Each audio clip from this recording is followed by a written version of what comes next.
Hello dears, karibuni kwenye channel yetu ya YouTube ya NJ Kitchen Diaries. Usisahau kulike, kucomment, kushare, kusubscribe na kisha gusa kengele yako ili wa kwanza kupata video zetu. Karibuni. Leo vipenzi vyangu tunakwenda kupika pilau. Lakini pilau letu la leo tutatumia mchele wa basmati ama mchele wanaotumia kupika biriani. Kwa kwanza anza kwa kuandaa mahitaji yako, andaa vitunguu maji, andaa karoti zako, andaa viazi vyako. Kama una hoho unapendelea kuweka, utaandaa pia. Kama una njegere unaweza ukaweka pia.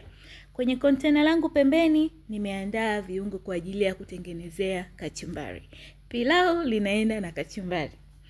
Pia utaandaa nyanya yako, nyanya moja tu inatosha kwa ajili ya kuweka kwenye pilau lako. Utaisaga ama kuikata ni vile wewe utakavyopendelea. Andaa vitunguu vyako, vitunguu saumu pamoja na tangawizi. Hiyo nyeupe inayoonekana ni chumvi. Lengo ni kulainisha, muda unatwanga viweze kutwangika vizuri. Vilete ule uji mzito mzuri. Kwa kuwa tumesema tunakwenda kupika pilau, kwa pilau masala ni ya muhimu sana. Pia kama nilivyowaambia tunakwenda kutumia mchele wa basmati ama mchele wa biriani. Ni huo hapo kama unavyoonekana, ni mchele ambao umenyooka, ni mwembamba sana. Hata kama hujui kupika wali au pilau, lazima ukipikia mchele lazima ule wako utoke umechambuka na umenyooka. Hiyo ni kilo moja, lakini tutakwenda kutumia yote, tutatumia kama nusu na kidogo kwa sababu ni mchele ambao una tabia ya kujaa. Kwa hata sufuria hakikisha upiki sufuria ndogo sana. Pilau letu la leo tunakwenda kuchanganya na nyama. Hiyo ni nyama ya ng'ombe ambayo nimekwisha kuichemsha kwa kutumia pressure cooker, na nimeweka mchuzi mwingi ili nipate supu. Supu ni ya muhimu sana, hatutatumia maji. Kwa hiyo kwa kwanza tenga sufuria yako kwenye jiko lako, ikishapata moto weka mafuta yako. Usibanie mafuta. Baada ya hapo anza kukaanga nyama zako. Kama hupendi kuzikaanga basi utaanza kukaanga vitunguu maji kisha uweke nyama. Mimi napenda kuikaanga nyama yangu kwanza, ndio maana nimeanza kukaanga nyama kwanza. Kuwa makini na mafuta ni ya moto, nyama ina maji na ule mchuzi, kwa mafuta huwa yana tabia ya kuruka, kwa hiyo kuwa makini usiungue. Kaanga nyama yako mpaka pale itakapopata ile rangi nzuri ya brown ama golden brown. Kaanga nyama yako vizuri. Kama unavyoona nyama yetu imekwisha kupata ile rangi nzuri ya brown ama golden brown, tutakwenda kuweka kitunguu maji. Pilau ni kitunguu. Kitunguu kinachangia pia kuleta rangi ya pilau ukiacha ile pilau masala. Kwa hiyo pilau lako pia ukitaka liwe zuri usibanie kitunguu. Kaanga kitunguu chako pia mpaka kipate ile rangi nzuri ya golden brown ama brown. Usiruhusu kitunguu chako kikaungua mpaka kikawa cheusi, pilau lako litakuwa chungu. Baada ya hapo nenda kaweke kitunguu saumu chako na tangawizi ambacho umekwisha kukitwanga, ama kama una ile ginger garlic paste, huu ndo muda wake wa kutumia. Vikaange vizuri mpaka pale vitakapotoa ile harufu yake nzuri na ya kupendeza. Baada ya hatua hii utakwenda kuweka nyanya. Nyanya kama nilivyosema tumetumia nyanya moja size ya katikati tu. Kwa hiyo utaweka nyanya yako, utachanganya vizuri ichanganyike mpaka pale itakapoiva. Utajua nyanya yako imeiva, utaona mafuta yameanza kujitenga. Kama unavyoona mafuta yetu yamejitenga, ina maana nyanya yetu imekwisha kuiva vizuri kabisa. Baada ya hatua hii tutakwenda kuweka the main ingredient, pilau masala. Weka pilau masala yako kijiko kimoja kinatosha, lakini mimi nilikuwa nataka kidogo rangi ikoleze zaidi, kwa hiyo nikaweka kijiko kimoja nikaongezea na kidogo. Kijiko kimoja cha chakula sio cha chai. Weka pilau masala yako, koroga ichanganyike vizuri, lakini usiruhusu ikaungua. Ikiungua pilau lako litakuwa chungu. Halitakuwa tamu, pilau lako litakuwa chungu. Koroga ichanganyike vizuri, ikoroge hivi kwa muda, kisha weka mchele wako. Mchele wangu nimeweka nusu na kidogo. Kama nilivyosema ni mchele ambao una tabia ya kujaa. Kama unaofahamu vizuri ni mchele ambao huwa una tabia unajaa, unakuwa mwingi. Yaani pilau lako litakuwa jingi sana.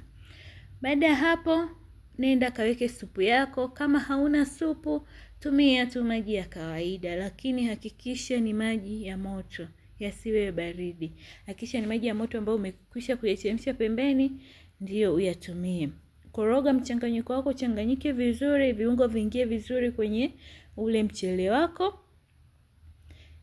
Kisha utakwenda kuweka viazi.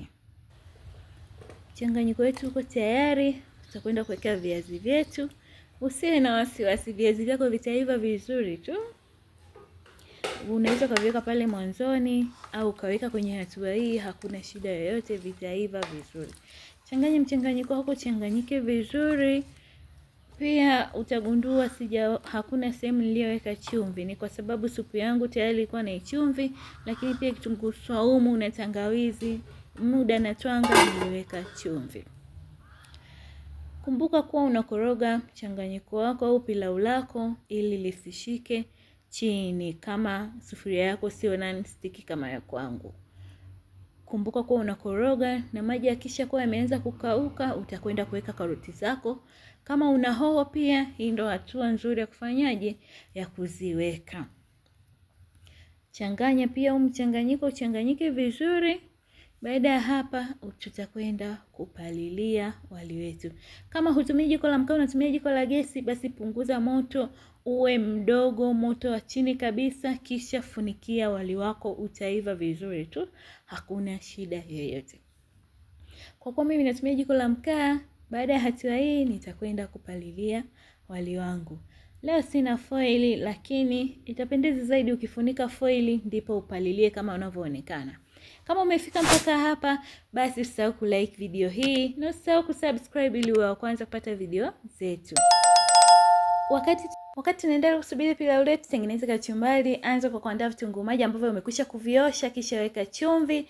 Baada ya hapo katia nyanya yako kama inavyoonekana, kisha sagia karoti yako. Karoti sio lazima kama hupendelei. Unaweza pia ukaweka tango. Baada ya kuwa umekwisha kusagia karoti yako, katia pilipili yako, lakini sio lazima kama sio mpenzi wa pilipili. Kisha utakwenda kuweka limao.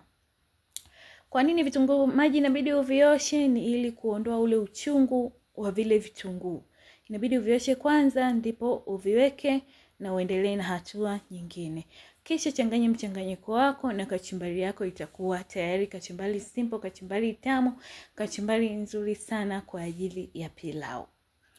Baada ya muda pilau letu liko tayari.